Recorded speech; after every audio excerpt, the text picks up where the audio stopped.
Why do we, as human beings, love going on vacation?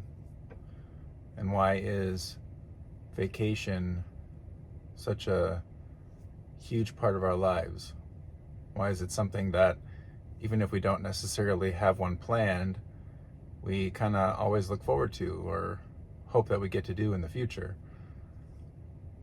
I think it's because for a lot of us, day-to-day life is just so hard.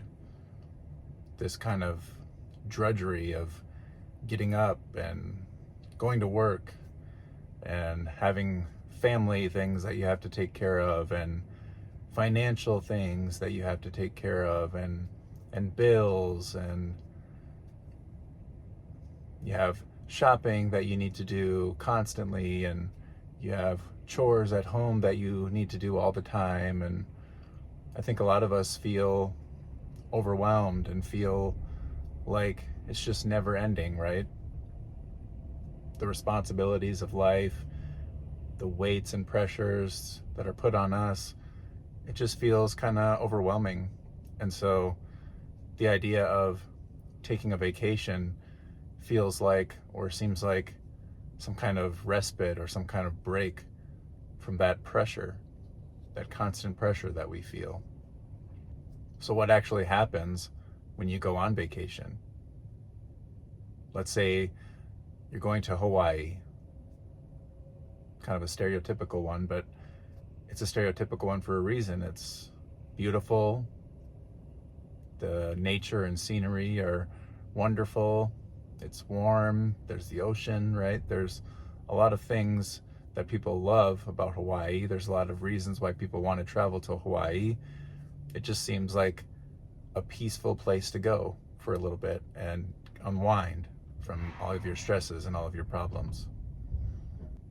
So what actually happens when you get off the plane in Hawaii and you get to your hotel and you make your way to the first restaurant you're going to go to, or maybe you go to the beach, or who knows what you're going to do.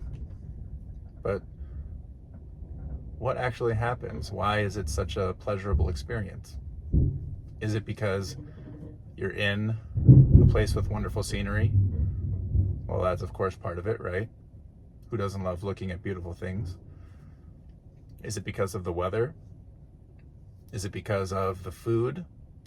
What is it about Hawaii, or really anywhere that you might go on vacation? What is it that gives us so much rest and respite and just that much needed break that we feel we need?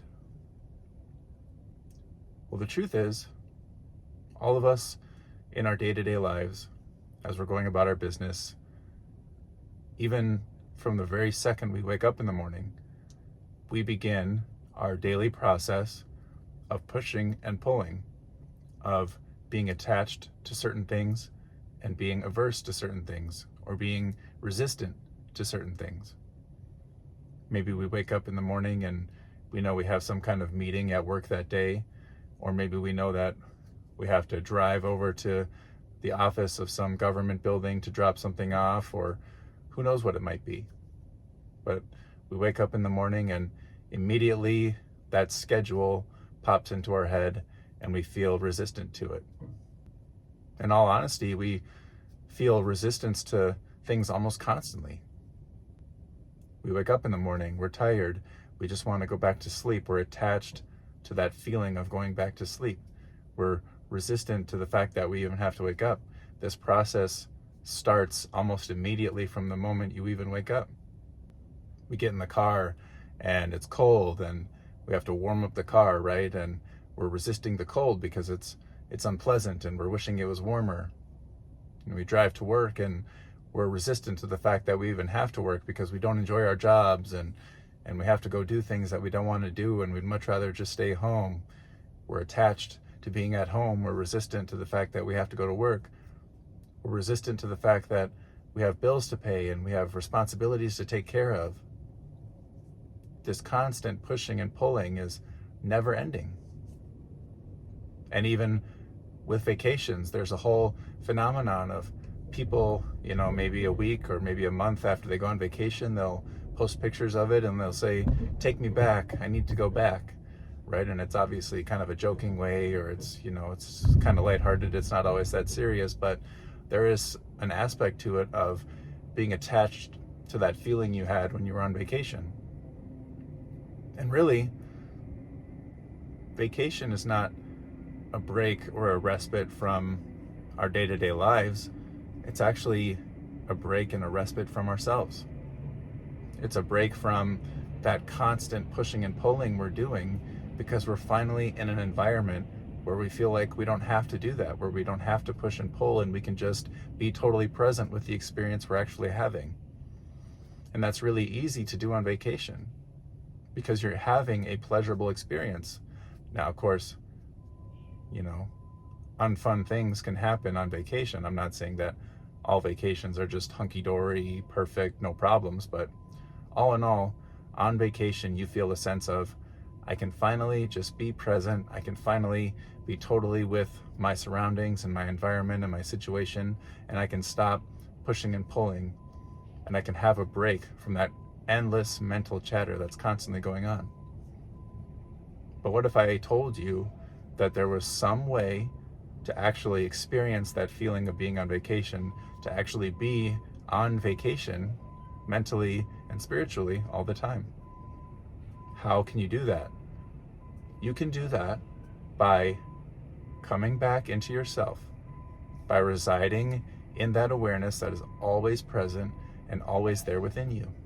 It never leaves you, but it's just that you get stuck in your thoughts and in your mental patterns and in your resistance and your attachments. But if you can learn to reside in your awareness, to be totally present with whatever's happening and not wishing for it to be different in some way, it's that same feeling of being on vacation. You don't have to fly thousands of miles away to experience this. It's actually here right now, available to you all the time. Now, of course, it's easier said than done, right? If we could all just do that magically, everyone would. But people like to make it more complicated than it actually is. The truth is that feeling, that peace that you get from vacations, from breaks like that, is actually available right now. Now, it's easier said than done, but there is a way to do this. And the way that you do that is little by little, moment by moment, residing more and more in yourself, in your awareness, in your consciousness, which means disidentifying from the imaginary self, the separate self, the thoughts and resistances that are constantly happening. Now, of course, those things are still going to happen, but you don't have to identify with them. Identifying with those things and getting caught in those things is why we feel so tired and drained and overwhelmed all the time. Because life is always going to have responsibilities for us. There's always going to be some kind of job to do. Your family's always going to need something from you. There's always going to be bills to pay. There's always going to be responsibilities to take care of.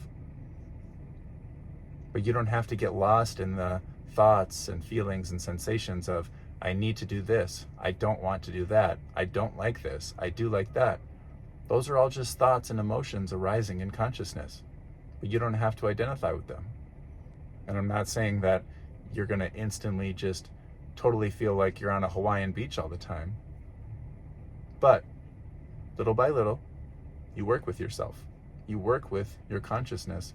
You slowly and slowly disidentify from all of those things, all of those thoughts, all of those attachments, all of those resistances. You more and more not necessarily identify, because you don't need to identify with anything. Your identity already is the being that's here now. So you don't need to actually say, well, I am consciousness, because you just are. It's like I talked about before, that I am. You don't actually have to identify with anything. It already is happening right now. There's nothing that you actually have to do. So if you feel like you need a break today, if you feel like I just need a vacation from all of this, you don't need to go purchase a plane ticket. You don't need to go do anything. You might do that just for fun, just for the sake of traveling. But that peace, that break, that respite is actually available to you now. It's who and what you are. You are everything and nothing at the exact same time. Little by little, moment by moment, come to realize this. You'll have a more peaceful, happy life. I promise. Peace.